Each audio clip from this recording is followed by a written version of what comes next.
listeners. Quick question. Have you ever opened your Bible and thought, what did I just read?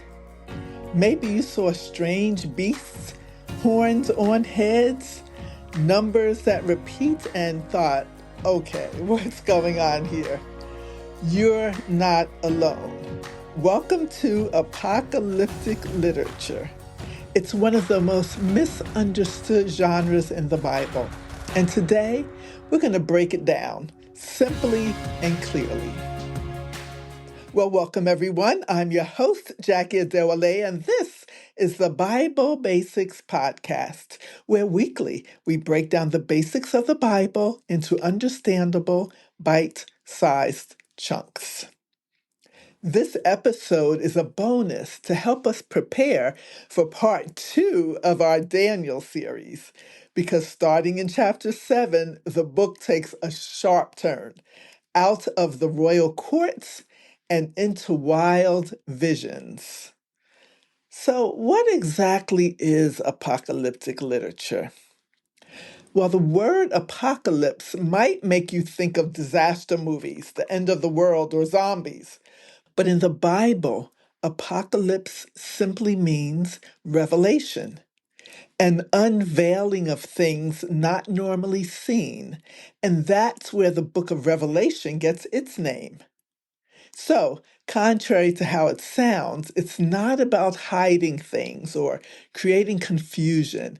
It's about pulling back the curtain to show what's really going on, especially when the world feels out of control. This style of writing reminds us of something we all need to hear. There's more happening than what we see, and God is still in charge, even when life looks chaotic. So, where do we see this in the Bible? Well, we see apocalyptic writing most clearly in Revelation and in the second half of Daniel. Those are the two primary apocalyptic books in the Bible. But we also find elements of this style in Ezekiel, chapters 1 through 3, and Zechariah, chapters 1 through 6. These passages often emerged during times of crises when God's people were facing persecution, exile, or deep uncertainty about the future. This style developed during times of oppression and violence, especially around the time of the Babylonian exile and after. Ezekiel and Daniel were both in Babylon, writing when Israel was under foreign rule. And though Zechariah was back in Jerusalem, he too wrote during a time when Israel was still living under Gentile control. The book of Revelation was written under Roman rule, likely during or just after the reign of Emperor Domitian, a time of growing pressure to worship the emperor and growing hostility towards Christians. The author of Revelation, John, received the vision while exiled on the island of Patmos. That's in Revelation 1:9.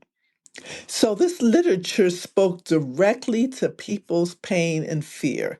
It's met them in their confusion, suffering, and doubt, and offered hope. You can imagine the kind of questions they were asking.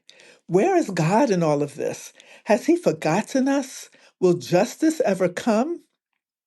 And apocalyptic literature answered, God sees, God knows, and God will win.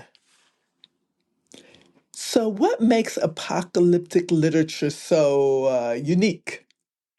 Well, besides being written during times of exile or when God's people were under foreign oppression, these books use a very different style to deliver God's message, especially messages about hope, judgment, and the future. Let me walk you through 4 key features that show up again and again. First, there are striking symbols and imagery. Apocalyptic books love their symbols. We're talking beasts, horns, stars falling from the sky, and strange living creatures that look like a mashup of humans, birds, lions, and more. These images aren't always meant to be taken literally.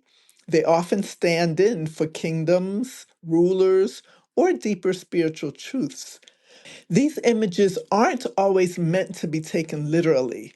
They often stand in for kingdoms, rulers, or deeper spiritual truths. Now, if you ever want to dig deeper into what these symbols might mean, you can check out your Bible commentaries or dictionaries. But fair warning, scholars don't always agree on the details. And that's okay, because the goal isn't to crack every code, it's to grasp the message behind the mystery. And honestly, some of these images are just wild. Like in Daniel, we meet a winged lion, a four-headed leopard, and a violent goat that knocks stars out of the sky. In Ezekiel, there's a spinning metal chariot with four-faced creatures, part man, part bird, part ox. It's intense. And yes, sometimes it borders on the bizarre. Compared to the more grounded metaphors in books like Isaiah or Jeremiah, apocalyptic literature often uses imagery that feels more dramatic or otherworldly. These visions aren't the result of personal imagination, however. They are revealed by God, using symbolic language that stirs the heart and challenges the mind, especially about how dark evil can get and how powerful God really is. Then, number two, there are numbers with meaning. In apocalyptic books, numbers are often used symbolically and intentionally. You often see certain numbers repeated, like 7, 10, or 3.5, especially in books like Daniel and Revelation. These numbers often show up in visions or time frames that may sound mysterious.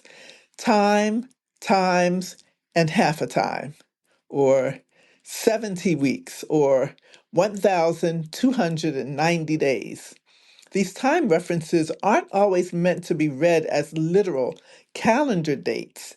They often carry theological meaning or signal something significant within the story. See Daniel chapter 9, 24, 12, 11, and 12.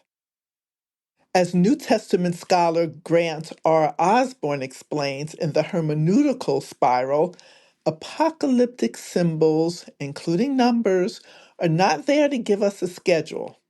They're there to point us toward God's purpose.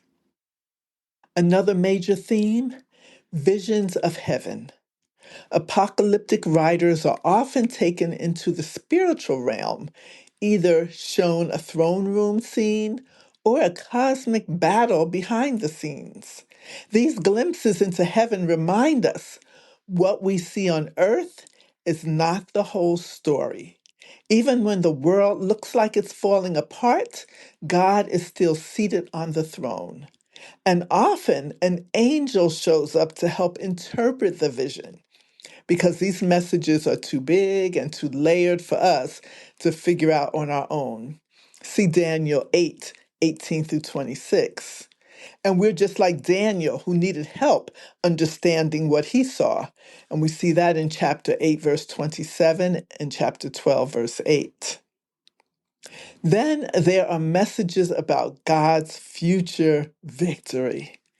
At the heart of every apocalyptic vision is this message: God will defeat evil. Apocalyptic literature is less about predicting every event and more about anchoring us in the truth that God is moving history toward a good and final end.